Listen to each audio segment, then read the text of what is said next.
I found this very interesting. And this happened quite a while ago, but I still want to talk about this because I still think that it's interesting and also actually very important. So there was a 3-day span where 3 times hosts got kicked off of shows. They left the set.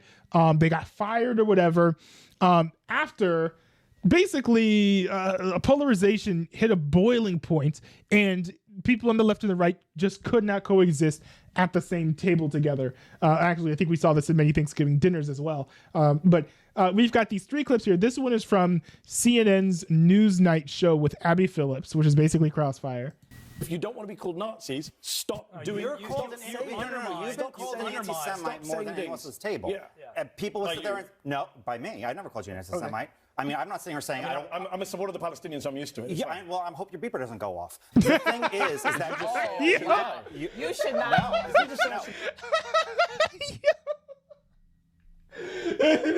That joke is still good. That joke still hits, bro. You've been called an anti-Semite more than anyone else's table. I will say that, like, you know, in this moment, I think this shows the weakness of this format because the crosstalk sort of, I think, obscured and made it difficult to understand the message that Ryan Dursky was actually trying to spread. He wasn't saying that he was anti-Semitic, but he was saying some people said that he was anti-Semitic. But when you've got crosstalk, you can't hear everything that everyone is saying.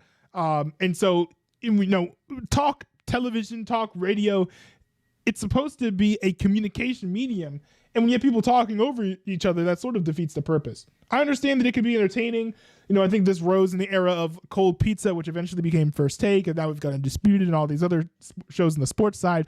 And then we saw cable news probably looked at that and they were like, oh, that's entertaining, let's copy that. And then we've got other programs that we have on cable news today, such as Newsnight, such as The Five. You've got other programs as well. I don't think CNN, MSNBC has a show like that.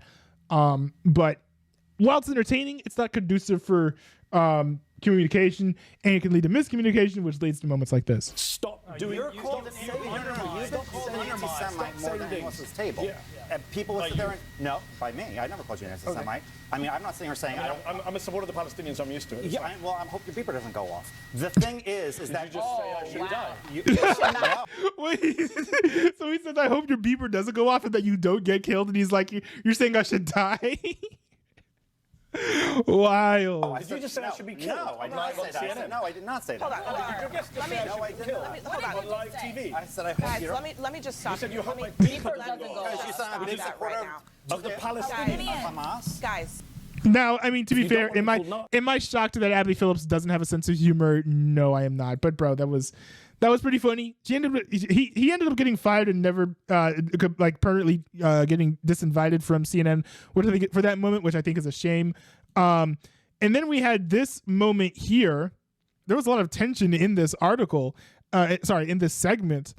And at the end, the individual on the right, I forget her name. What's her name? Amber Duke ended up saying, I'm not going to work with this person because she literally called me a Nazi and I'm not going to stand for that. There's a difference between something you No, I'll defend my friend. Okay, I'll defend your friend. Oh, yeah, hold on. Yeah, they were talking about the comment, situation. But I think it's a double standard to say that Mehdi Hassan is allowed to call people Nazis and Ryan Girdusky is No not allowed one to said make a that, joke Amber. You're Which is literally true. pulling quotes out of... It literally happened on the segment. That's part of why he made the joke. No, we're It's in talking the about the clip CNN that we just panel. watched. We are talking about the CNN panel in which Ryan was kicked off. Do you defend him? I just said that I wouldn't have made the joke. Do you defend him? Yeah, he's my friend, and I will absolutely defend him. Okay. I think that's a mistake. I think I plan on making a video about this later, about more serious stories. But you know, it's a mistake to be like, "Oh, you're my friend. I'm going to defend whatever you've done." That's bad form. That's bad form. Don't do that. If your friend does something bad, don't defend that action. Okay. I think it's a horrible position to put yourself into, especially if you've got a friend who turns out that person's done terrible things. You know, you never want to pigeonhole yourself and put yourself in that box. But I mean, what Ryan Girdusky said was completely fine. So like, Made the joke. Get a grip or get off the internet. Do one of the two. Do you defend him? Yeah, he's my friend, and I will absolutely defend him. Okay, so do you think it was okay that he said those things? I just said I wouldn't have said it. I wouldn't have called Republicans Nazis. But would you call him out for saying that? There's a difference between you and No, I'll defend my friend. Okay, I'll defend your friend. I'm loyal. What's the line? Where's the line? Right, and that's actually a good question. Like, there should be a line where it's like, you know, if your friend kills some people, you know, probably shouldn't defend your friend. Right? Not that joke when he was being called but I a agree Nazi to there. his Yeah, face. that's not the He line. wasn't being called a Nazi. It's in the he clip. was. We just watched it. All right, we'll agree to disagree on this one. But at the end of the day, you know, when we're talking about one comment, we can't just jump all over the place. Like, we're trying to. How are we jumping all over the place? You said that Ryan Girdusky is problematic. I countered that Mehdi Hassan has a problematic history as well. You said that Ryan is not allowed to make that joke because it was insulting. I didn't whereas say Mehdi he wasn't allowed to do anything. Well, I you said that- he insulted Mehdi I said Hassan. there's a line in media. No, don't put words in my mouth. There is a tape. I said there's a line in media, right? And they crossed the line, and that's why he was kicked off. But why did Mehdi Hassan not cross standards? Because he didn't cross the line and standards in that room. This is a guy who has. Wait, so it's wild to me that she's saying that Mehdi Hassan seriously calling Ryan Girdusky a Nazi is not crossing the line when Ryan Girdusky jokingly calling Mehdi Hassan part of Hamas is not crossing the line. It's bizarre to me. I think they're along the same lines, except for the fact that Ryan Girdusky wasn't being serious. If anyone crossed the line, it was Mehdi Hassan because he was being serious, not Ryan Girdusky because he was joking.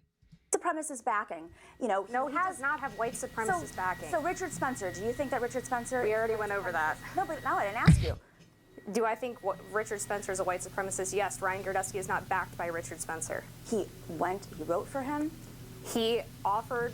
Now, to be fair, I think Richard Spencer's changed his he's trying to do some sort of political rebranding. He's calling himself a liberal now. He did this interview / debate with Destiny on No Jumper. I don't know if he's still a white supremacist. I think he sort of has disavowed the alt-right movement in general, I think what I got from that interview was, but yeah, I don't know that Richard Spencer now is the same Richard Spencer that has supported Donald Trump in the past. Backed by Richard Spencer. He wrote for him. Okay, let's go over it again. When Ryan Girdusky was 19 years old and had no idea who Richard Spencer was. So he found his blog and just accidentally wrote for somebody he didn't know about? Richard Spencer approached him and offered to publish the piece Google for him. didn't exist? Google didn't exist? He's still floating in that land. It's not like he changed his opinions. I find it interesting that you're willing to defend somebody who's making inflammatory comments, and there is a line in journalism, and the line stops at insults and facts. Right? But you're insisting that Mehdi Hassan didn't say that Republicans are Nazis. I did not insist anything. You're putting the burden on me. You're not talking about Mehdi Hassan. She's You're doing talking it. about Richard. In the clip we're talking Richard about. was kicked off, not Mehdi. His name's Ryan. Ryan was kicked off, not Mehdi. Right, and my point is that there's a double standard because Mehdi Hassan wasn't kicked off for saying Republicans are Nazis. He didn't say Republicans are Nazis. He said that Nazis' comments were made at the MSG, which they were. Race replacement theory, I mean, Tucker Carlson's comments. Do you stand by those? Yes. Do you stand by every single comment in MSG? I stand by Tucker Carlson's comments because I find it interesting. Yesterday on this panel, you said that Puerto Rico was being colonized by Americans who are tax cheats, who are going there and ruining the culture and driving up the cost of housing. But when Tucker Carlson says it about mainland America and illegal immigrants, suddenly it's great replacement white supremacist theory? Puerto Rico...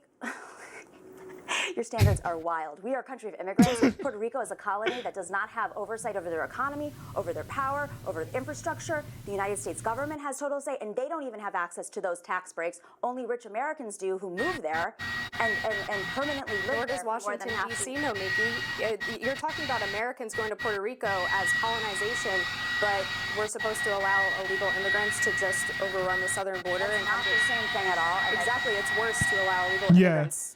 That's true. So you think white people are above people of color? Boy, how did you get that from my comments at all? Because you're saying it's okay for white Americans to move to Puerto Rico. I'm not saying that. I'm asking you to have the same standard for Puerto Rico and the mainland. This is bizarre. This is bizarre. People are being displaced. You're not being displaced by an undocumented person who's taking low-wage jobs. You're not being displaced by them. So I'm not allowed to care about the Americans who are? There aren't.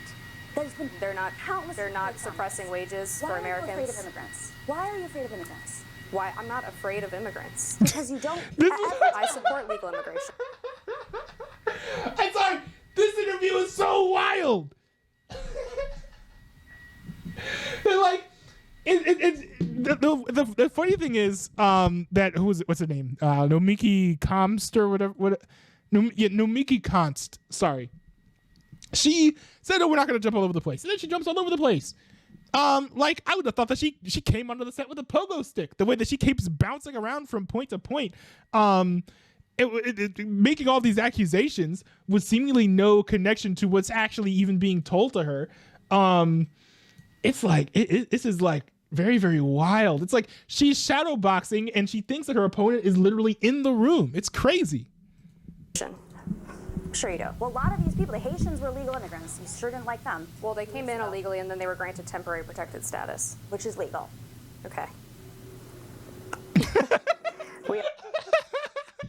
That's hilarious too. It's like she was like, yeah, well they came in illegally, and then and then Nomiki is like, which is legal. Hilarious moment. But the point of this video is to talk about what happened afterwards, where they had some sort of dispute. Nomiki Konst went and railed on Amber Duke behind the scenes, screaming and stuff, saying that she was a Nazi and things. And Amber Duke was like, well, I'm not going to be on set with this person who is calling me a Nazi. And then lastly, there was this that happened on the third day of walk-offs. Walk-offs, like that's a sport or something. Well, let me get to, was it this part right here where Dennis Prager sort of did the same thing on a Washington Post live stream that nobody watches unless something like this happens. Here's the moment right here. Ruth, just before I give you a chance to answer, I should point out that Donald Trump's violent rhetoric predates the two assassination attempts. Also, it's not just... Donald Trump hasn't done violent rhetoric, so there's that to consider. Former Chief of Staff, Marine General Kelly, who called him a fascist, his former Joint Chiefs of Staff, who has issued major dire warnings about his former boss. So this isn't just coming out of nowhere, and it's not. Sure, dude. And what are you going to do in 5 years when Donald Trump hasn't run around arresting opposition media, hasn't gone around arresting Democrats, hasn't gone around oppressing people on the left wing of the political spectrum? What are you guys going to say then, right? Because you guys ran around calling Donald Trump a fascist all this time. Now he's actually going to be president. Now you're actually going to be proven wrong. Do you have any sort of backup plan? Like, oh, I guess Donald Trump decided not to be a fascist. Or are you going to keep on changing the colloquial definition of the word fascism into, basically being on the right wing or being alt-right or being far right, which does not be the definition of fascism at all.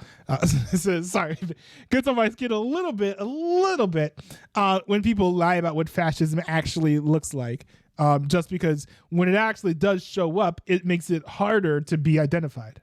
Former Joint Chiefs of Staff, who has issued major dire warnings about his former boss. So this isn't just coming out of nowhere, and it's not the fault of Democrats or the vice president. Ruth, your reaction to what Donald Trump said in Arizona?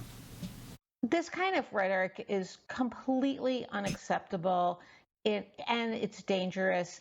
And as Hugh points out, and I think acknowledges, the person who should most understand the dangerousness of this rhetoric and has thrown it back and actually unfairly blamed Democrats for the assassination attempts, which are lamentable, and thank goodness they didn't succeed, is Donald Trump. No one should use language like this, Democrat or Republican. Nobody who is on the precipice of regaining the presidency potentially should use language like that about his opponents. And as you point out, Jonathan, there's a difference between name calling, which we have, and inciting, invoking the prospect of violence. Trump hasn't done that. Trump has done the name calling. I've condemned the name calling. I've condemned the name calling all the day long, but he hasn't called for violence, and he hasn't incited violence either. I think that it's actually good, I think, to have that line farther than where the violence is. It's like, you shouldn't have a line that's so pushed back where it's like, oh, as long as you're not calling for violence, that's fine. As long as you're not calling for violence, that's like the least you can ask for. That's the least you can ask for. You can also ask for civility in your discourse, which Donald Trump does not have, and I condemn the lack of civility in Donald Trump's discourse to an extent.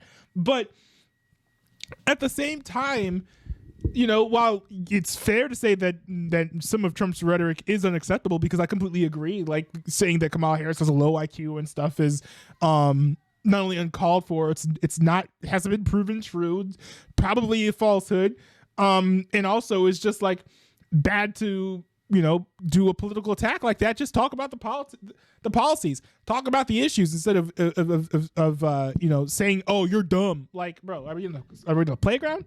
No, we're not. But at the same time, let's not pretend that Donald Trump is running around telling his supporters to go and commit acts of violence against Democrats, because he's not doing that. That's a very scary thing. Republicans are very quick to call out Democrats when that happens. They should call out their own when the ex-president does it. Ruth, let me stick with you, because is it me, or does it seem like this week Donald Trump is laying the groundwork for contesting the election by complaining that cheating was taking place in Pennsylvania by suing Bucks County for alleged irregularities? And this is on top of his continual assertion that if he loses, it's because of cheating. Because we all know that cheating never happens in elections, right? No one ever tries to subvert the elections. Our elections are entirely secure. Nothing bad can ever happen, and we must accept all the results of the elections, because if you don't accept the results of the election, no matter how the election took place, then you must oppose democracy and you must support fascism. That's how it works in the wild minds of the Washington Post. Yeah, that's what he's been laying the groundwork for this, just not in the last week, but in the last umpty-ump months. No election can be fair in Donald Trump's mind, unless Donald Trump wins it. And I think we are going to see him both rev up his supporters to contest elections outside of courtrooms and go to every courtroom he can in America where it's relevant, to make whatever arguments he can, no matter how far-fetched. We saw Jonathan, I've got out last time, but it didn't work out this time. Finish, Hugh. It may not work. That may not happen this time. And now I'll let you go, Hugh. Well, I've just got to say, we're news people, even though we're at the opinion section. It's got to be reported. Bucks County was reversed by the court and instructed to open up extra days because they violated the law and told people to go home. So that lawsuit was brought by the Republican National Committee, and it was successful. The Supreme Court ruled that Glenn Youngkin was successful. We are news people, even though we have opinions, and we have to report the whole story if we bring up part of the story. So yes, he's upset about Bucks County, but he was right, and he won in court. That's the story. Mm-hmm. I'll let you keep going, Jonathan. Bro, these NPCs are loading. They're lagging. They're like, hold on, wait. My response to this wasn't in my cache. Hold on, let me download this from the CDN. Scotty, but he was right, and he won in court. That's the story. This reminds me of like in the Westworld skit from SNL when there's just like uncomfortable silences as like the robots freeze. Keep going, Jonathan. No, I don't appreciate being lectured about reporting when many times you come here saying lots of things that aren't. I won't come back, Jonathan. I'm done. This is the most unfair election ad I have ever been a part of. You guys are working. That's fine. I'm done. And he's right that it's so. Ruth, you wrote a column this week. he's just like, so rude. But I thought that, despite the hilarity in some of these moments, and despite that these moments can be very entertaining to view, you see me cackling here like a hyena, I think that it betrays something negative that's going on in the United States. Because, look, people should be able to sit across from the desk from each other, yes, without being called names, but also without being forced to step away or feeling like they can't physically sit next to someone else who has a different political viewpoint than themselves. I think that's a bad place to be in. People should be able to go to Thanksgiving dinners and sit across the table and even talk about politics without getting a pie in the face. You know, like, I feel like it's like basic. Now, maybe I just have the controversial position that people should just be nice to each other. Maybe that's wild and controversial in the brave new world of 2024, in the era of Trump derangement syndrome taking over the mainstream, even though it's the minority of the country, as was shown by the popular vote of the 2024 election. But it's wild to me that we've gotten to this point where it's almost going to be normalized now for people to walk off of sets on cable news broadcasts, for people to even call each other Nazis and call each other terrorists. I have never seen this before in the history of me observing and watching the news. I've seen people walk off of sets before, but not in this dramatic a fashion, and not due to rhetoric that's escalated this much, where you're calling people Nazis and then you're not able to take a joke when it even glances towards being a similar remark in your favor. You know, feeling like you have to walk off of a set because the other people are lying about Donald Trump being a fascist. Like, I think Republicans also need to take their own responsibility, or Republicans also need to take responsibility to their own role in this as well. Part of it is escalating rhetoric. Like, too many people go along with the things that Trump says, just because they support his policies or they want to see him be president. I think he's a lesser of two evils. I think that is a perfectly fine perspective, but that doesn't mean you have to support him saying ridiculous things like Kamala Harris is very stupid and an alcoholic and has a low IQ, right? You don't have to do that. And you also don't need to throw a hissy fit and walk off of a set just because the other two presenters are lying. As a matter of fact, if the other two presenters are lying, that makes it even more important that you're there, because then you're able to counter the fiction with the facts. People should be able to coexist on these networks. People should be able to sit across from the table without insulting each other, without saying that, oh, you're a Nazi, oh, you're a fascist, you're this, that, and the other. And, you know, one person should be able to give their political perspective, and the other person should be able to respond.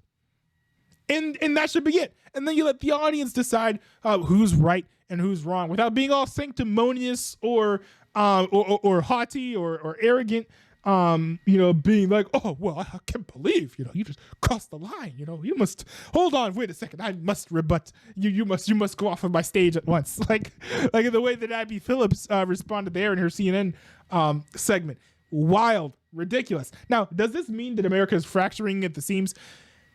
I think that we've seen some polarization in the station for some years now. I don't think this necessarily means that America is fracturing at the seams. As a matter of fact, we haven't seen a moment like this in the months since those clips have taken place. But it's still not a good sign. Things aren't going in the right direction when it comes to this. I want people to be nice. I want people to be able to coexist with each other, even if they're on different sides of the political aisle. But if people are too far gone and too deeply embedded in their political echo chambers, is that likely to happen? I don't know. Probably not. And we need to find ways to bring people out of that echo chamber. I don't have the answer for that. All I know is that things certainly need to change on that front.